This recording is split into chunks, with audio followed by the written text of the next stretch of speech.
It's good to see you guys. This was a good fall camp, and we're excited to kind of move on to the next stage of all of it. A lot of respect for our opponent. You know, have played against their head coach, and a lot of respect for him and just his journey and who he is and the type of team he's going to bring in here to McLean. I know that it's going to be a tough and competitive one. And so just way looking forward to it. I know that our guys are more than ready and so willing to hit somebody else and to just get into what a game week is like. And so what an opportunity we have with a really talented and upgraded squad. And so looking forward to that. Any questions you guys have? Dave, with that situation, new head coach and stuff, no game film right now. So how do you prepare for a team like that? There's coaches from different, there's special teams coach, for example, was at a different school, and so you kind of just pull really whatever school he's been at, and you find, hey, these are the things that stick out. These are the things that need addressing.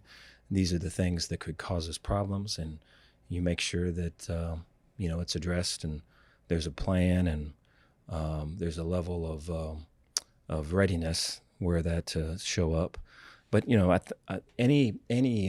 this is a common thing, week one, and so the focus really is more on just us and us executing things that we've been repping all the way back to winter, to spring, to summer, to fall, and our ability to take our base and apply it to some specific game situations. I think if it's too much in the creative and or game planning mode, you can swing and miss, so to speak, just because you're not really sure what you're going to get. Dave, I looked it up. Since you've been at Baylor, this is the 13th time y'all played an in-state team. Obviously, you want to win every game, but are these games important when you're battling against these same schools for like in-state recruits?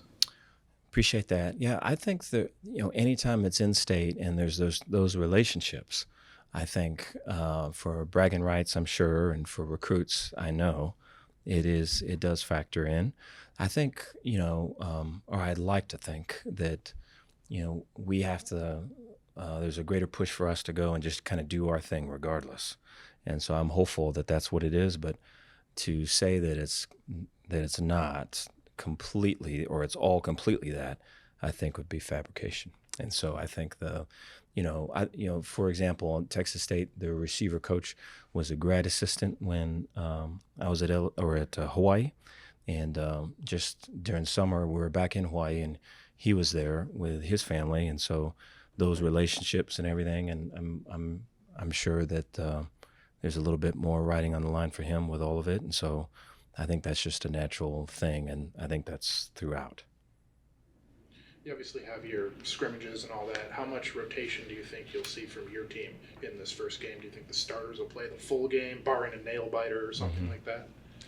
Appreciate that. Yeah, I mean, our aim is to play in such a way that we can play green and play fast. And I think there is going to be not only Texas State, but there's going to be the first home game for a fair amount of Baylor Bears on Saturday, and what that looks like, and the Friday leading up to it, and the Saturday, and just we just had a mock situation of it, and that can cover really so much. But I think there's a fair amount of guys, whether they're transfers and or freshmen, they're going to be playing their first game, and so there's I'm sure there's going to be some anxiety that comes with all of that, and I think the ability to kind of get into it, and so that we can get through it, on the other side of that, it's going to be way important. And so I think that is the number one thing I think of when I think of this week. And then I think of Texas State, and just defensively, and all the blitzes, and just the aggressiveness they play, and just the man coverage that they'll play. And, I look at some of the struggles we had with man last year, and how that's going to be right up in our face this year. Look at offensively, I look at the tempo they play with and the big wide splits, so receivers will be way outside the hash, right, closer to the sidelines. And they run gap schemes, and so they'll have, 500 some pounds. They'll line up here, but I'll pull over here. And with it being so spread out, if there's a misfit or any of that, then it's out, And so that's the second thing I see. And that's a major thing. And so for us to fully be present and attack the thing, and to do it in such a way that players and staff connected. So if something's broke, we can fix it in the middle of it. I think are strong considerations at this stage. And so I haven't really gotten to the stage you're talking about yet, about who's in, who's not, and all that. I think is going to be whatever it takes to accomplish those first two things. Do you ever feel completely ready for a season? I mean, like you just totally feel ready for this, or as a coach, or you just have all kinds of last minute concerns? No, I appreciate that. I think you do. I think, there's always going to be something, and there always is something. But, at a staff meeting today, we talked about, playing green. We use a stoplight. And, if we just look back these last couple months, I mean, we've had some red lights where it's full stops, a pause, a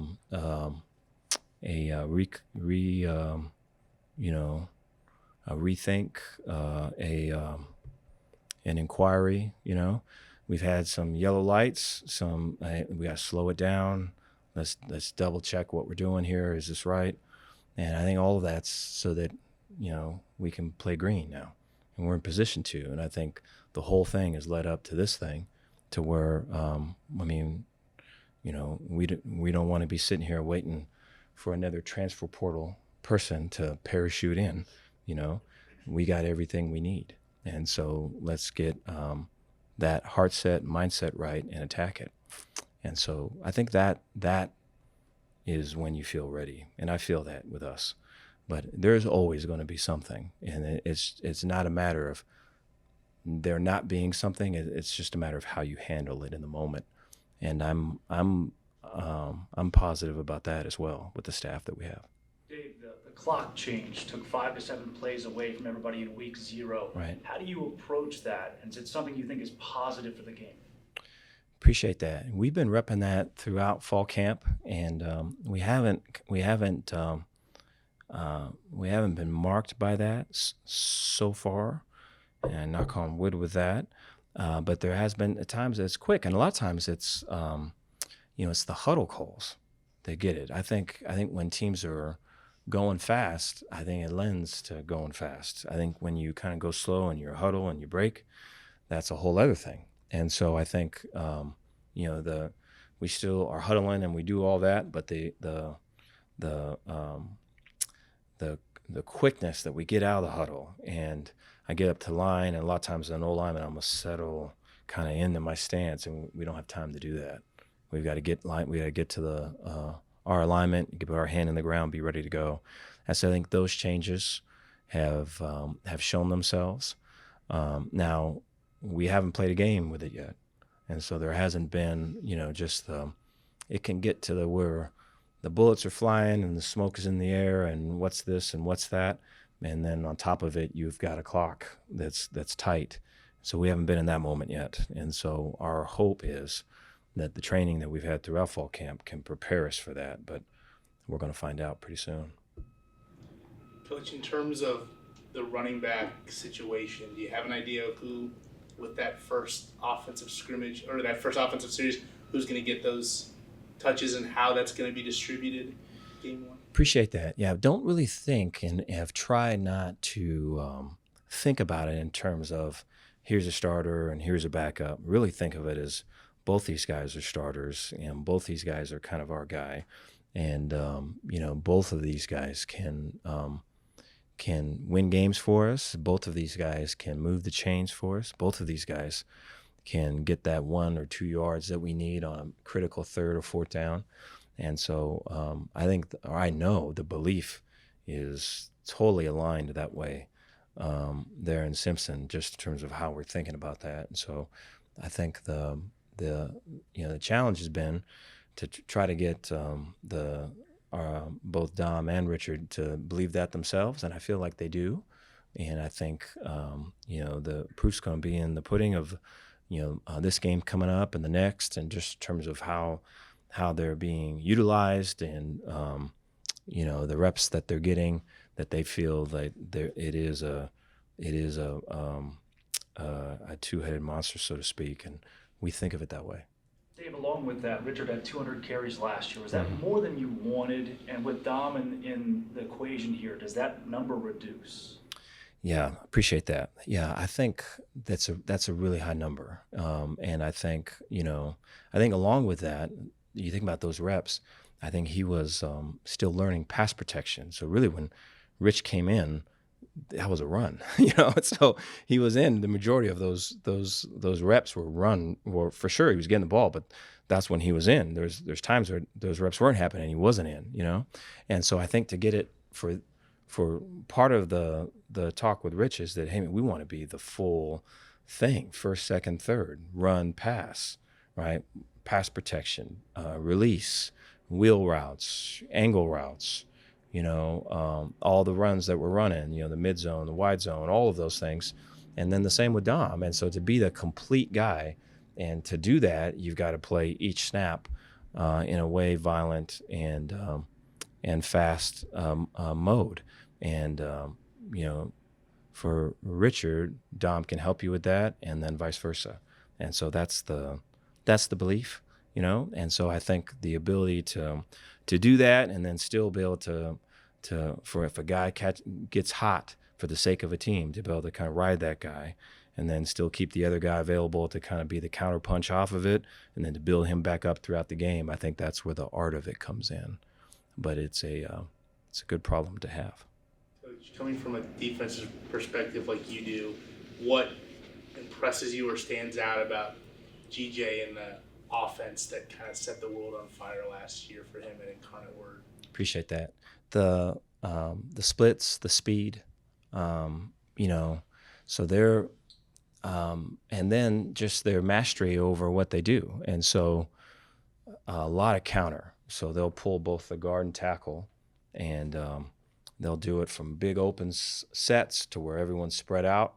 And like we talked about earlier, if there's a misfit, it's out. And then they'll do it when tight ends in the core and all of that. But the receivers are way out wide, and so it creates a lot of space inside. And so they vertical reads is what we call it. So if they'll go vertical, if there's a guy on top, they sit it down in the zones. If there's not a guy on top, they'll take the top off. And that's the majority of what they do.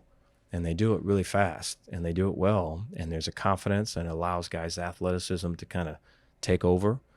And so those things just jump off the tape when you see it.